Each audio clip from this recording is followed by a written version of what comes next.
Hello ladies and gentlemen, and trolls! Welcome to my video about Garrisons. I am Spellthief, and in this video I shall explain everything you need to know about Garrisons, including many interesting things you don't care about or want to hear. For instance, did you know that sometimes it snows in the Horde Garrison? And that birds are constantly flying over, but the roofs are still clean? Anyway, let's talk about the Garrison. To start with, this is the Garrison report. The icon is perfectly designed to overlap your other add-on icons. It's available everywhere you go, whether you like it or not, and will conveniently start blinking while you raid, notifying you that your lumber mill has finished a work order or whatever. If you click it, you will see the Garrison overview, which shows all buildings capable of work orders, and the amount of orders completed and in queue. On the other side is the mission list, which shows follower missions in progress and those that are available. Then over here is the follower list, which is a list of all the followers you have, and whether they are working or slacking, available for work. It also shows followers you don't have and where to get them. Kinda like pets. Actually, quite a lot like pets.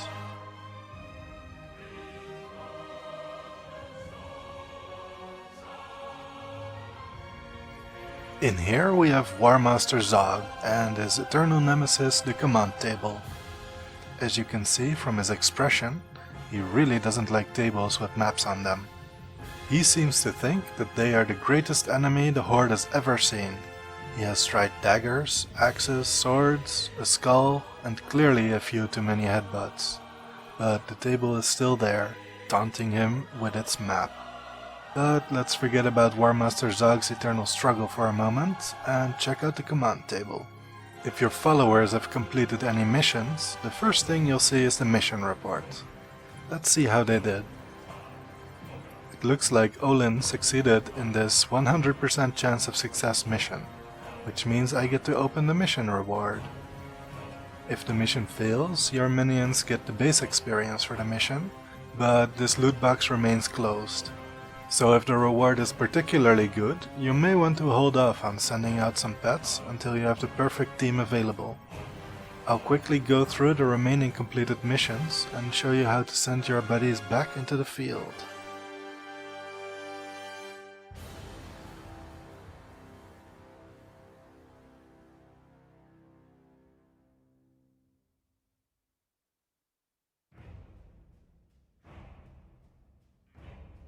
First, you pick a mission from the list.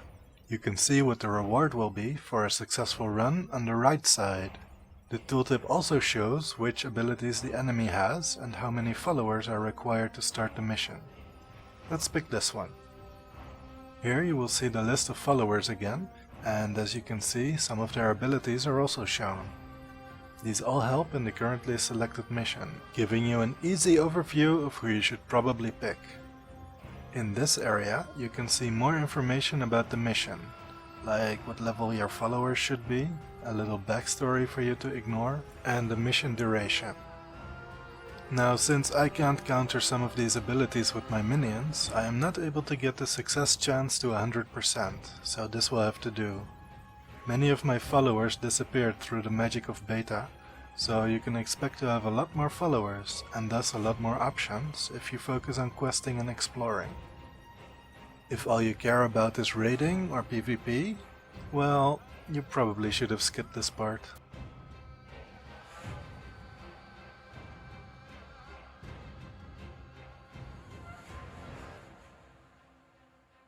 Moving on to the architect table. This is where you construct your buildings and upgrade them, and also put your buddies to work if they have the required skill. In this video I will quickly go over each building, but if you want more detailed information about a specific building, click on the link while it's up or in the description below the video. Let's start with the main building, the Great Hall, or Town Hall if you made the wrong faction choice at character creation. When you start questing in Warlords, you will quickly get your garrison. Barring any server problems that never ever happen with Blizzard games at launch anyway, You should get your garrison within an hour. Then at level 93 you can upgrade it to level 2, and finally when you reach 100 you can make it level 3. Each tier will increase the amount of other buildings you can make and generally make your garrison look cooler. At level 92, a quest to clear out the mine will become available. Once you do so, you will get access to the level 1 mine, where you can harvest some mineral nodes each day, even if you don't have mining. When you upgrade the mine, more tunnels open up, allowing you to get more mineral nodes each day. The mine does not require a building slot, so there is no reason not to build it. At level 94, you will get a quest to open up the fishing shack. The higher level it is, the bigger fish you can catch in your garrison pond. Fishing is important for cooking and first aid. You won't be able to do those things without catching or buying fish, so if you are considering these secondary professions, it may be time to dust off that fishing pole you didn't use since unlocking that is your water strider. Or was that just me? At level 96 you will get a quest to open up the herb garden. Just like the mine, you can harvest these herbs even if you don't have herbalism, so at worst you get free stuff to sell in the auction house. Many professions use herbs now though, like tailoring and leatherworking, so it could be more useful than you thought. And finally at level 98 you will get a quest for the pet menagerie, which is your own private pet battle arena, complete with daily pet battle quests and the ability to let those vermin run loose in your base. You do need to kill a few level 25 battle pet bosses first though, which is quite hard if you don't have high level battle pets. Now let's take a look at the buildings you can fill the plots with. Let's start with large buildings, bigger is better after all. You get a quest to build a barracks shortly after you build your garrison, and you won't be able to replace it with something else until you are max level. The barracks isn't bad though. It gives you extra missions that provide XP for your followers, so you can use it to level them up faster. At level 2 you gain the ability to assign a follower to the barracks as your personal bodyguard. They will follow you around when you are questing and gain reputation with you. When they level up, they gain new abilities, which include the ability to teleport you to Ashran, or to summon a friend to your location. At level 3 you will be able to change the banners and the guards in your garrison to something less ugly, like blood elves, or undead if that's more your thing.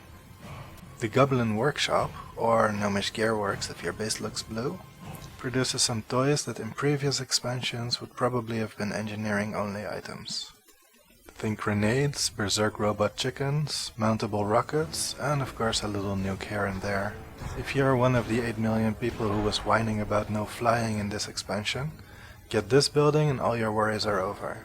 Just sign this liability waiver first.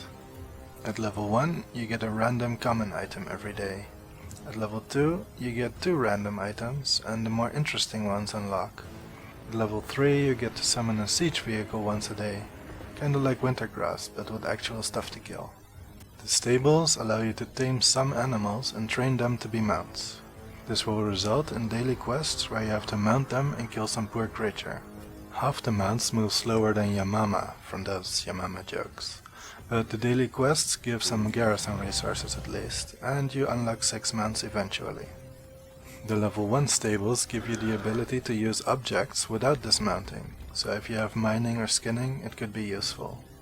At level 2 you will gain the ability to never be dazed while mounted, which is kinda nice for YOLOing through the level 100 areas. At level 3 all your mounts will be 20% faster, a must-have for gankers. The Spirit Lodge, or Mage Tower if your garrison lacks spikes, allows you to steal waystones from poor unsuspecting ogre corpses. Once you have enough of them, you can open a portal to one of the zones in Draenor, allowing you to pretend to be a mage. It also sometimes activates runes of power, making you even better at pretending to be a mage. Levels 2 and 3 of the building allow you to open 1 more portal each, so you can have up to 3 portals open at the same time. Now all you need is mage food and a pointy hat.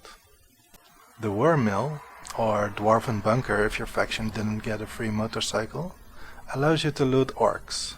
But I could already loot orcs. Well, now you can tug on their corpse until you have a handful of armor scraps. You can then turn these scraps into transmog armor. Somehow. This building will also double the chance of getting a better quest item. Which is funny, since you can't build it until you're max level. Good one, Blizz. At level 2, more tranny items unlock for your armor scraps, and you get the ability to produce armor and weapon upgrades for your followers, in exchange for garrison resources. At level 3, you get 1 Seal of Tempered Fate for free each week, which is a bonus loot roll. That's all for the large buildings. Remember, you can only build 2 of them in a level 3 garrison. Now let's take a look at the medium buildings. The barn is the place where animals go to die, after you trap them and make your peons drag them there. It will allow you to capture animals for fur, leather, meat and blood. These are used in various professions, like tailoring, leatherworking, cooking, and the blood is used in every profession that makes equipable items. This building is great if you want to earn money on the auction house, or if you're serious about those professions. The tavern is also a good place to earn money. You get dungeon quests here each day that provide you with toys and gold. At level 2, you can get a headhunter to find you a follower with a specific trait once per week. This is useful if you need, for instance, a miner, but haven't found one while questing. At level 3, the tavern adds follower missions to your mission list that have lots of gold as a reward. The Gladiator Sanctum is the perfect PvP building. At level 1, it provides you with a buff that allows you to regenerate health much faster when out of combat. At level 2, you will gain the abilities to take less damage from falling and to breathe underwater, as if the breath timer we have isn't long enough. You also get quests to kill opposing players of a specific race. Finally, at level 3, you will take 50% less damage while you're below 35% health. And you gain access to the Gladiators Tournament, which is an instanced free-for-all battle with only one winner. No silver medals here. The lumber mill is great for those who want to get many garrison resources, or those who just hate trees and want to kill them. Each tier allows you to murder bigger trees, which can be turned in for work orders to produce garrison resources. Works great in combination with a trading post or war mill. At level 3 you also gain the ability to defeat and enslave a special follower, who will increase the yield of each work order at the lumber mill. Finally, the trading post will allow you to trade garrison resources for trade goods, like ore, herbs, fur, leather and fish. At level 2 you get the ability to collect items to build your own auctioneer, and you get access to your faction's trade partner, who sells some useless wonderful things. At level 3 you get a passive buff that increases your reputation gains by 20%. Those were all the medium buildings. You get to build the first of these when you upgrade your garrison to level 2. Then another medium slot opens up at level 3. Now I'll talk a little about the small buildings, although because most of them are tied to a profession, I will only give some general information. The salvage yard is one of the 2 more unique buildings in the small category. When your minions finish a mission, it occasionally gives you a bag of, well, mostly crap. At level 2 the chance is increased and the bag turns into a crate that sometimes contains upgrades for your followers. Still mostly crap though. At level 3 the chance for a crate is increased even more, and there is even a chance the loot inside is an item for yourself. The storehouse is for alts, or those who don't log in that often.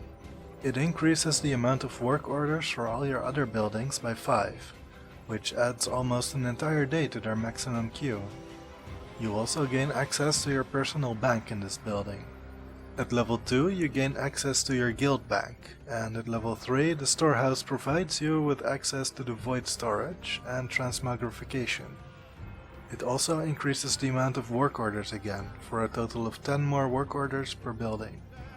The rest of the small buildings are tied to a profession. They all grant pretty much the same advantages. At level 1 you gain access to a vendor who will sell recipes for that profession. They also allow up to 7 work orders for that particular profession's daily cooldown material. Yes, you heard that correctly. Each profession now has materials that can only be made once a day, even yours. At level 2, the amount of queuable work orders increases to 14, and you can set a follower with the corresponding trait to work in the building. This not only doubles the output of work orders, but it also gives you a bonus depending on the profession. If you don't have the profession of the building, you also unlock more recipes for the vendor when the building increases in level. Then, at level 3, the maximum work order limit is raised to 21. And if you didn't have the profession, you can buy some moderately interesting stuff from the vendor now.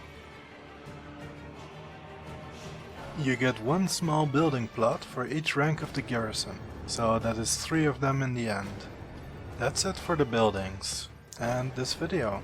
Thank you for watching, and thank Blizzard for making such awesome games.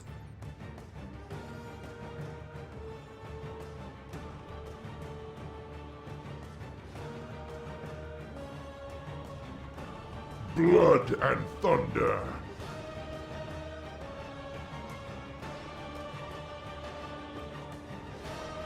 Are you challenging me?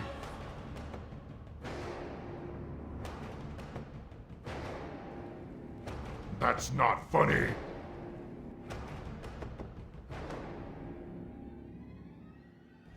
You dispute my honor?